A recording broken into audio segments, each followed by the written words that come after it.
Hello friends, ओम श्री गणेशाय नमः। आप सभी का स्वागत है आपके अपने यूट्यूब चैनल पर। फ्रेंड्स, आज हम आपको इस वीडियो में बताने जा रहे हैं वट सावित्री व्रत की पौराणिक व्रत कथा और महत्व के बारे में।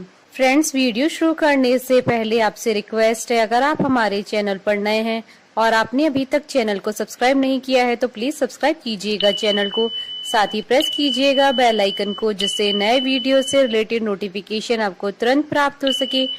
और वीडियो पसंद आने पर वीडियो को लाइक और शेयर जरूर कीजिएगा ताकि सभी भक्तों को इस वीडियो का लाभ प्राप्त हो सके।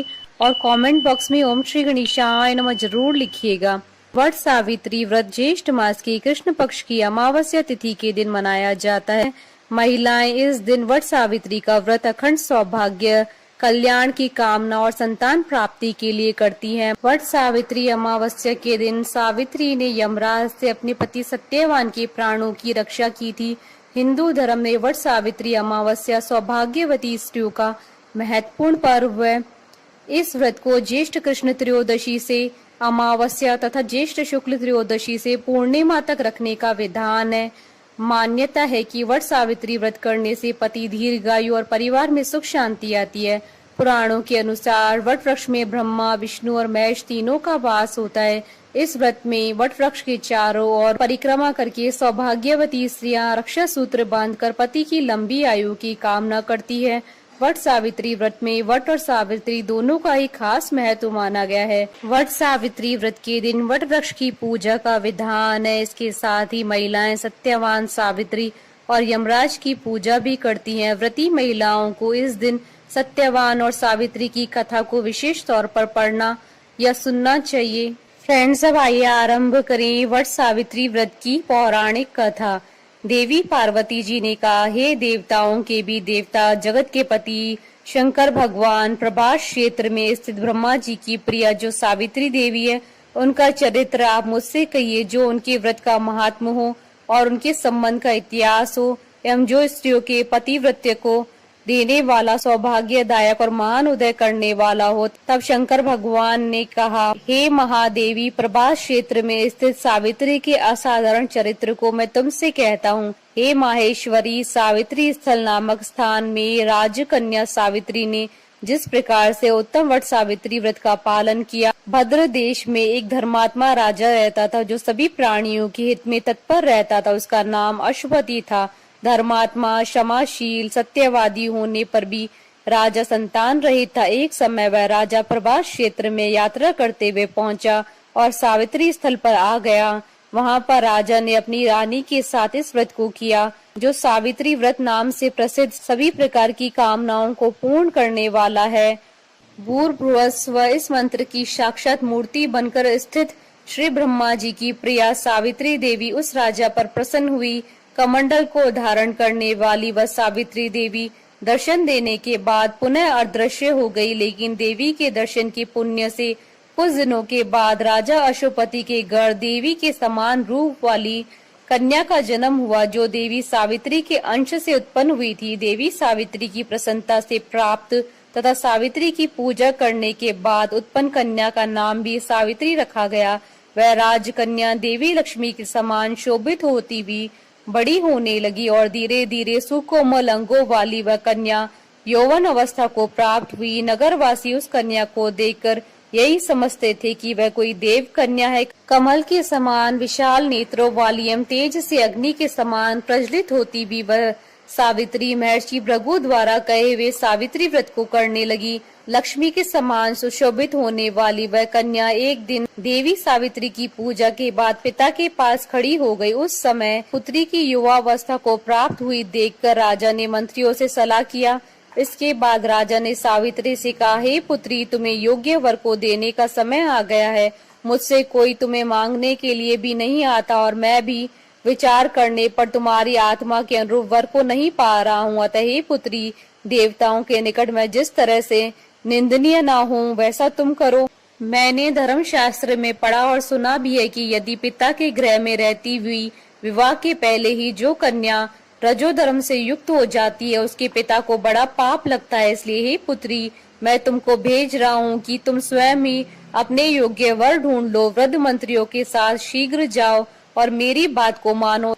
इसके बाद आप जैसा कहते हैं वैसा ही होगा। ऐसा कहकर सावित्री घर से निकलकर राजऋषियों के साथ तपोवन की ओर चल पड़ी और वहां पहुंचकर माननीय वृद्ध जनों को प्रणाम करके सभी तीर्थों और आश्रमों में जाकर पुनः मंत्रियों के साथ सावित्री अपने महल को लौट आई। यहाँ सावित्री ने पिताजी के साथ देवर्षि नारद जी को बैठे देखा। आसन पर बैठे हुए नारद जी को प्रणाम करके मुस्कुराती हुई जिस कार्य के लिए वन में गई थी सारी बातें कहने लगी।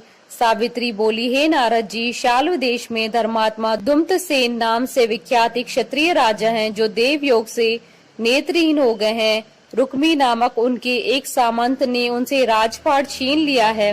वह अपने पुत्र और पत्नी के साथ वन में रह रहे हैं। उनका पुत्र सत्यवादी और धर्मात्मा है। उसे ही मैंने अपने पति के रूप में वरण किया है। नारद जी सावित्री के वचनों को सुनकर बोल पड़े कि हे राजन, सावित्री ने यह बड़ा कष्टप्रद कार्य कर डाला। बाल बुद्धि होने से इसने केवल गुणवान समझकर सत्यवान को वरण कर लिया। सत्यवान मिट्टी के घोड़े बनाता है और घोड़े का चित्र भी बनाता है।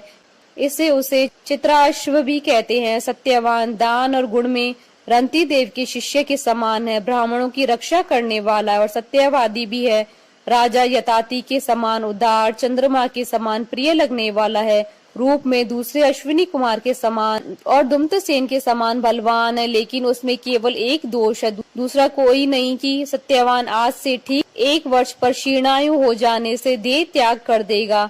इस प्रकार नारद जी की बात सुनकर राज्य कन्या सावित्री ने राजा से कहा, राजा, लोग किसी से एक बार कोई बात कहते हैं, ब्रह्मवेता एक ही बार कहते हैं और एक ही बार कन्या दी जाती है। ये तीनों कर्म एक ही बार किए जाते हैं, बार बार नहीं।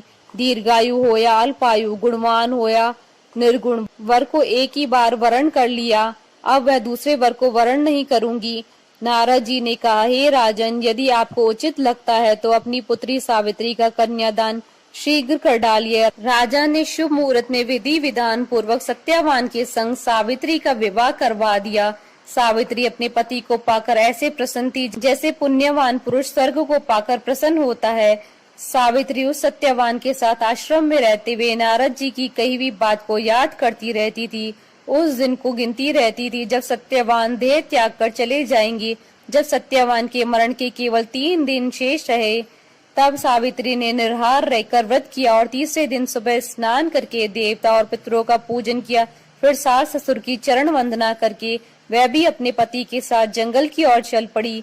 जंगल में लकड़ी काटते काटते अचानक से सत्यवान के सिर में दर्द होने लगा। सावित्री ने कहा कि आप कुछ देर मेरी गोद में सिर रखकर सो जाइए, फिर हम आश्रम की ओर चलेंगे। जैसे ही सत्यवान सावित्री की गोद में लेटे, वैसे ही सावित्री ने देखा कि वह सांवले पिंगल वर्ण वाले किरीटधारी पीत वस्त्र पहने हुए साक्षात सूर्य के समान उदित हुए पुरुष उनके सामने खड़े हैं। सावित्री ने उन्हें प्रणाम किया और उनसे पूछा कि आप कौन है। इस पर यमराज ने कहा कि मैं प्राणियों के लिए भयंकर और कर्मानुसार उनका उचित दंड देने वाला यम हूँ।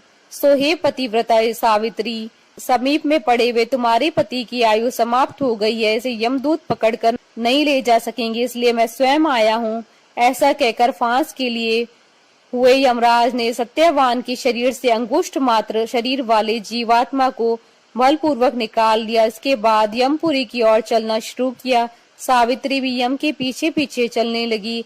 यमराज ने सावित्री से कहा कि कोई भी जीव बिना आयु समाप्त हुए यम मार्ग से नहीं जा सकता। सावित्री ने यमराज से कहा कि आप जैसे सज्जन पुरुष के साथ मैं चल रही हूँ, मेरे पति आपके साथ हैं, तो मुझे आपके साथ चलने में कोई शर्म और गिलानी नहीं हो रही है। दूसरी बात, स्त्रियों के लिए इस पृथ्वी पर लोक में पति को छोड़कर कोई अन्य स्थान नहीं है, इसलिए मैं आपका अनुगमन कर रही हूँ। सावित्री की मधुर बातें सुनकर यम ने कहा कि मैं तुम्हारी बातों से प्रसन्न हूँ, इसलिए जो इच्छा हो वर मांग लो। सावित्री ने तब यमराज से अपना खोया हुआ राज्य, सास ससुर की आंखों की रोशनी और 100 पुत्रों का वरदान मांग लिया। अपने वरदान के जाल में फंसकर यमराज ने सत्यवान की आत्मा को मुक्त कर दिया और सावित्री को लौटा दिया। सावित्री पति के साथ अपने आश्रम लौट आई। सावित्री ने सावित्री देवी का व्रत किया, जिसके प्रभाव से उसके सास ससुर की आंखों की रोशनी लौट आई। इनका राज्य भी मिल गया, 100 पुत्र हुए। इस प्रकार सावित्री सत्यवान चिरकाल तक राज्य सुख भोगते रहे। अतः पतिव्रता सावित्री के अनुरूप ही प्रथम अपने सास ससुर का उचित पूजन करने के साथ ही अन्य विधियों को प्रारंभ करे। वट सावित्री व्रत करने और इस कथा को सुनने से उपासक के वैवाहिक जीवन या जीवन साथी की आयु पर कोई भी संकट नहीं आता है और उसे अखंड सौभाग्य की प्राप्ति होती है।